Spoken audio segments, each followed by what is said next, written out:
Diabetes के मरीज के जीवन की सबसे बड़ी गलती ये है कि वो वही भोजन करता है जो परिवार में सभी नॉर्मल नॉन डायबिटिक लोगों के लिए बन रहा है।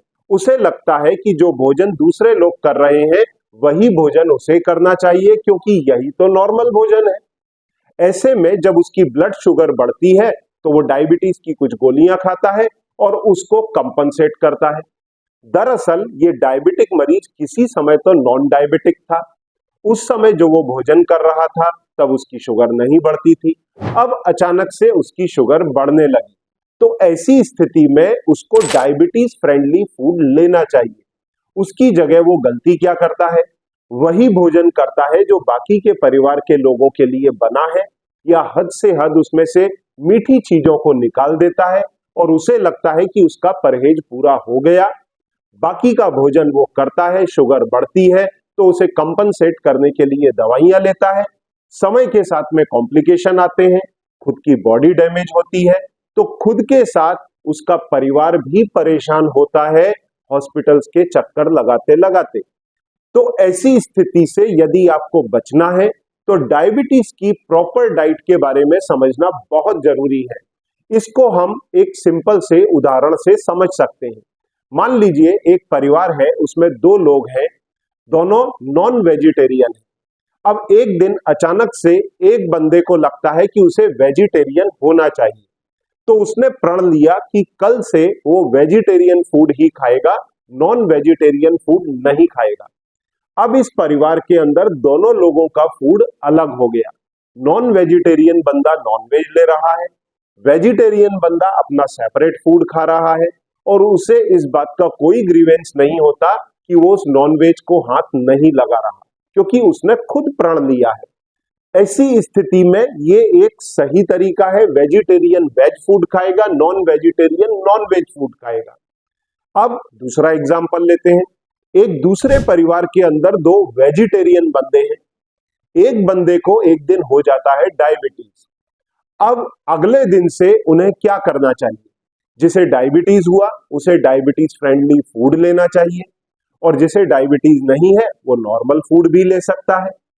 परंतु होता क्या है, जो डायबिटिक बंदा हुआ है वह भी वही फूड खाता है जो दूसरा नॉन डायबिटिक खा रहा है, और जब उसकी शुगर बढ़ती है तो उसे कंपनसेट करने के लिए कुछ दवाइयां ले लेता है।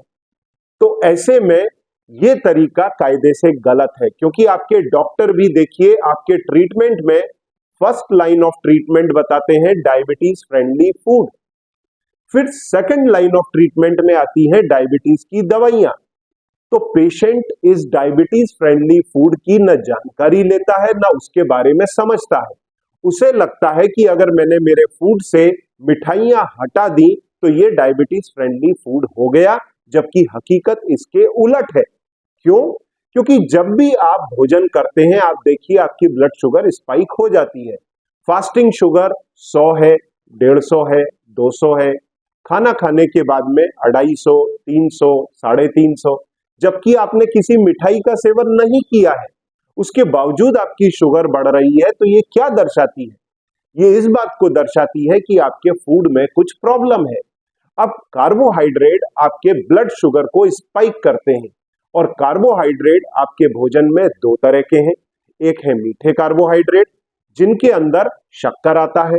शक्कर 100% कार्बोहाइड्रेट है, खाएंगे शुगर बढ़ेगा, हर मरीज जानता है।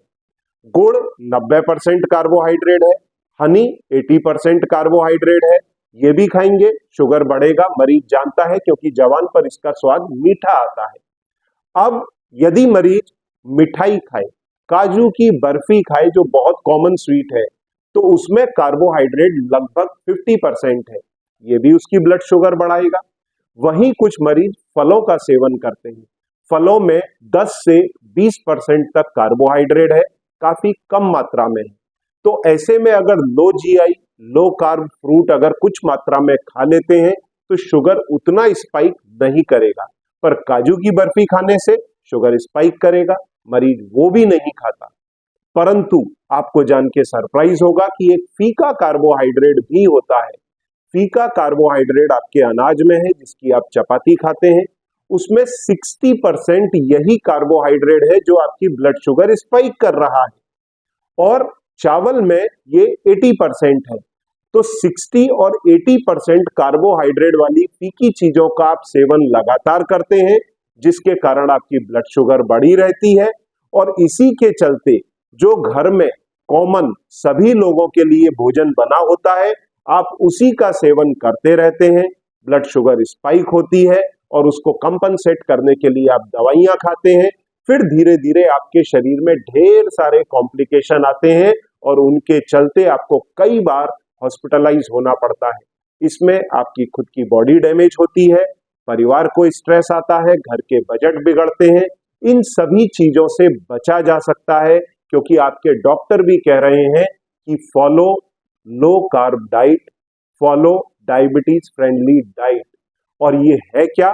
आप अगर अपने भोजन से स्टार्च की मात्रा को कम कर देते हैं तो ये डायबिटीज फ्रेंडली फूड हो जाता है। इसी डाइट के जरिए और लाइफ स्टाइल चेंजेस के माध्यम से मैंने हजारों मरीजों की डायबिटीज का ना सिर्फ कंट्रोल, उनका रेमिशन किया है, इवन रिवर्सल किया है। मरीज जो 10, 20 और 25 साल से दवाइयों का सेवन कर रहे थे, इवन इंसुलिन के इंजेक्शन पर थे, उनके इंसुलिन और दवाइयां पूरी तरह से छूटी हैं, दवाइयों से मुक्त हुए हैं। और सैकड़ों में मैंने इंटरव्यूज मेरे लॉन्ग लिव लाइफ के वेबसाइट पर डाले हैं, जिन मरीजों ने जीटीटी टेस्ट 75 ग्राम ग्लूकोज पी करके पास किया है, जो किसी समय डायबिटिक थे, जिनकी ब्लड शुगर 200, 300, 350 आती थी, HbA1c जिनका 6.5 से लेकर के 14 और 15 तक रहता था, उन लोगों ने अपनी डायबिटीज का न सिर्फ रेमिशन, रिवर्सल किया। अब उनकी ब्लड शुगर 100 के नीचे फास्टिंग में, खाने के बाद 120 के नीचे, HbA1c 5.7 के नीचे, और 75 ग्राम ग्लूकोज पी के सैकड़ों लोगों ने टेस्ट पास किया, जिनके टेस्टिमनीज मैंने मेरे लॉन्ग लिव लाइफ के साइट पर डाले हैं। तो यदि आप भी चाहते हैं कि डायबिटीज फ्रेंडली डाइट क्या होती है, उसे सीखना, क्योंकि हर चीज का अल्टरनेट है। रोटी का अल्टरनेट है, चावल का अल्टरनेट है, ब्रेड का, नूडल्स का, इन सब का अल्टरनेट है। इसके साथ जो आपके स्नैकिंग ऑप्शन है, बिस्किट, नमकीन, इवन मिठाइयाँ, इनके भी डायबिटीज फ्रेंडली ऑप्शंस हैं, जिनके बारे में मैं मेरे वीडियोस में अक्सर आपको बताता हूं। तो यदि आप भी डायबिटिक हैं, आपको ये जानकारी अच्छी लगी, पसंद आई, आपको लाभ होता है, आप अपने सोशल नेटवर्क के अंदर इसको अधिक से अधिक स्प्रेड करें, जिससे लोगों का लाभ हो सके। और यदि कुछ क्वेरी है तो आप मुझे या मेरी टीम को संपर्क कर सकते हैं। Thank you very much.